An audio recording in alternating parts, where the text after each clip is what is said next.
Bismillahirrahmanirrahim. Assalamualaikum warahmatullahi wabarakatuh. 63 kes baru jangkitan COVID-19 disahkan kemarin yang membawa jumlah keseluruhan kes meningkat kepada 16,476 orang. Yang Berhormat Datuk Seri Setia Dr. Haji Awang Muhammad Hisham bin Haji Jaafar, Menteri Kesihatan memaklumkan jumlah kes baru itu semasa sidang media situasi terkini jangkitan COVID-19 di negara Brunei Darussalam.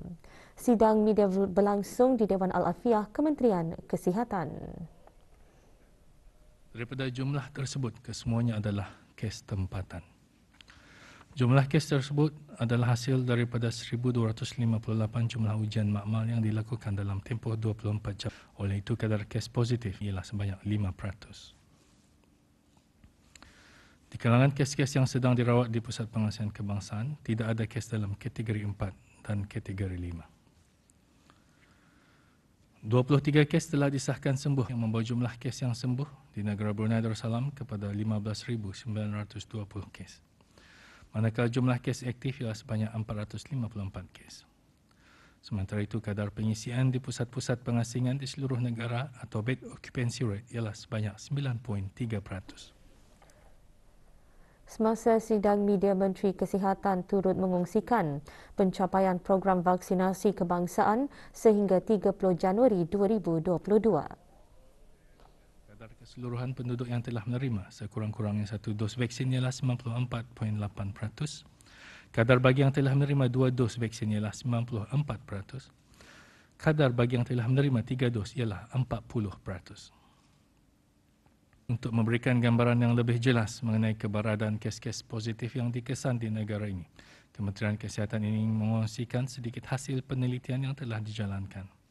Di antara 23 Januari hingga 29 Januari 2022, alhamdulillah tidak ada mukim mempunyai lebih daripada 40 kes, di mana 22 mukim ataupun 56.4% mempunyai jumlah kes di antara 1 hingga 40 kes.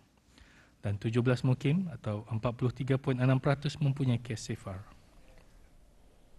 Sementara itu, setakat 31 Januari, sampel-sampel daripada 570 kes positif COVID-19 yang dikesan di negara Brunei Darussalam telah melalui ujian gene sequencing bagi mengenal pasti varian yang ada di negara ini. Daripada jumlah tersebut, 520 sampel telah disahkan varian Delta, manakala 50 sampel adalah varian Omicron. Kes-kes varian Omicron ini termasuk 37 kes import dan 13 kes tempatan. Kesemua kes-kes varian Omicron yang dikesan di negara Brunei Darussalam hanya mempunyai simptom-simptom yang ringan atau tidak mengalami sebarang simptom sama sekali. Setakat ini tidak ada kes varian Omicron di negara ini telah dikategorikan dalam kategori 4 atau 5 atau memerlukan bantuan oksigen dan rawatan intensif. Sebagai penghargaan mengharumkan nama negara Brunei Darussalam dengan mendapat tempat pertama Anugerah ICT ASEAN 2021 kategori Digital Content, Kementerian Pengangkutan dan Infokomunikasi mengadakan majlis penghargaan kepada penerima anugerah tersebut. Mempertandingkan produk Tech Sim iaitu Virtual Assembly Simulation menggunakan realiti maya dan penderia gerakan tangan. Rumin Corporation menewaskan penyertaan dari Indonesia dan Thailand. Hadir Yang Berhormat Datuk Seri Setia Awang Abdul Muttalib bin Pihin Orang Kaya Seri Setia Datuk Paduka Haji Muhammad Yusof, Menteri Pengangkutan dan Infokomunikasi. Kemenangan Rumin Corporation diumumkan semasa majlis anugerah berkenaan pada 28 Januari secara dalam talian. Dalam segi keistimewaan, produk kami ia adalah menggunakan teknologi industri 4.0 iaitu menggunakan AR, VR dan XR. Dan dengan XR ia adalah platform di mana siapa-siapa saja boleh melayari platform kami dan membuat latihan yang telah kami sediakan. So, alhamdulillah juga Rumin ini kira one of them lah, the best among the best lah, under that digital content category lah. Itu yang peluang nyerang pencapaian Brunei yang terbaik lah pada masa ini. PITI mengalurkan orang ramai ataupun syarikat tempatan yang ingin menceburi dalam bidang ICT ini pihak HI ada memberikan peluang bantuan seperti training untuk mengembangkan produk mereka ataupun memberikan mereka peluang untuk mengikuti pertandingan BIKTA.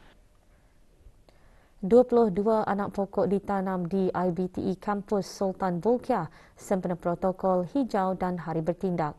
Kempen penanaman pokok diadakan di IBTE Kampus Sultan Bolkiah Seria. Anak-anak pokok tersebut disumbangkan oleh Pejabat Perhubungan Mitsubishi Corporation Brunei. Kempen seumpama itu adalah bagi mendukung garis panduan protokol hijau. Ia merupakan salah satu inisiatif ke arah mengurangkan jejak karbon di premis-premis sektor kerajaan. Antara menyertai Yang Berhormat Dayang Khairunisa binti Awang Haji Asy'ari, Ahli Majlis Mesyuarat Negara.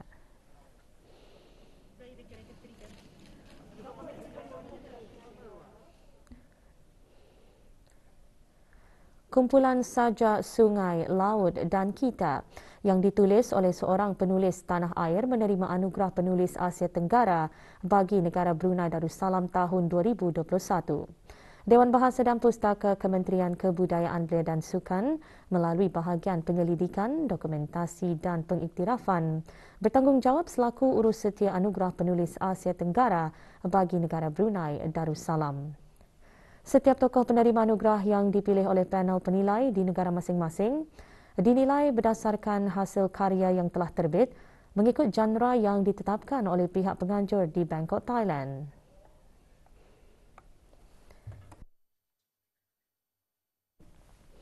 Mula menceburkan diri dalam bidang penulisan pada tahun 1973 dalam pelbagai genre seperti drama radio, televisyen dan pentas, cerpen, puisi, esei dan kritikan. Dr. Haji Morsidi bin Haji Muhammad dengan nama pena Morsidi MH diangkat dan diiktiraf untuk menerima anugerah berprestij peringkat serantau tersebut.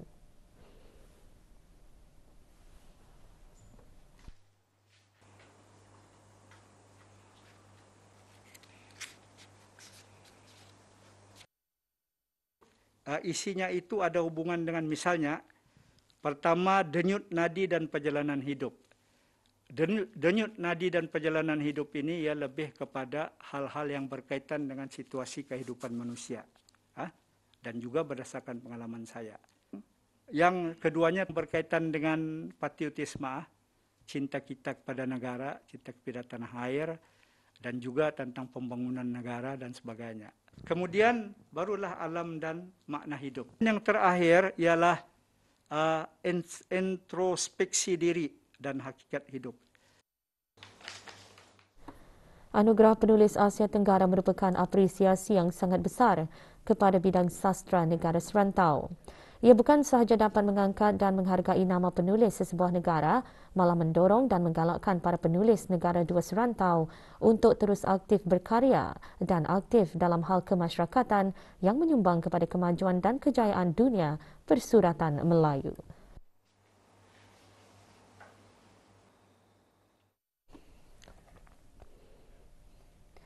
Kementerian Pendidikan melalui Jabatan Peperiksaan mengeluarkan keputusan Peperiksaan Brunei Cambridge GCE peringkat O dan International General Certificates of Secondary Education IGCSE Oktober-November 2021.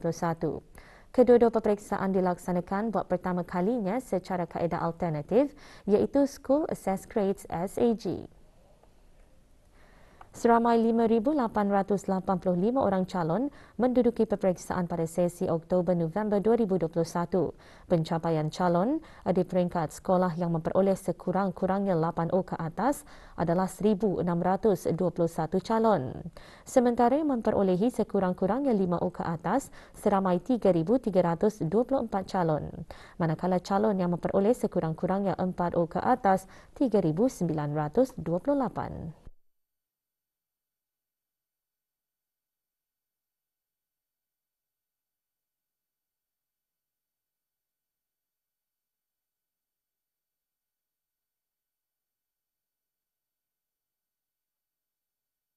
...599 calon sekolah menengah mendapat grade A dan dalam 5 hingga 14 mata pelajaran. Seramai 67 calon menunjukkan keputusan cemerlang dengan pencapaian agregat 6 grade A dalam 6 hingga 13 mata pelajaran. 142 calon mendapat grade A dalam 8 hingga 14 mata pelajaran yang mana 49 daripadanya adalah terdiri daripada calon sekolah kerajaan. Seramai 96 calon beroleh grade A dalam 7 mata pelajaran, 132 calon dalam 6 mata pelajaran dan 229 calon dalam 5 mata pelajaran.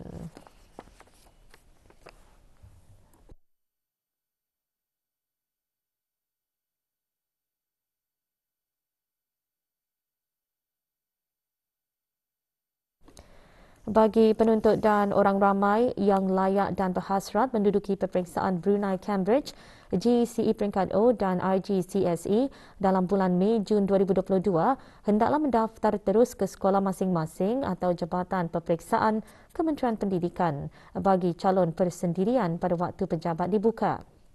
Tarikh tutup pendaftaran peperiksaan bulan Mei Jun bagi calon persendirian pada hari Isnin 14 Februari. Manakala bagi calon sekolah hendaklah menghadapkan permohonan melalui sekolah masing-masing.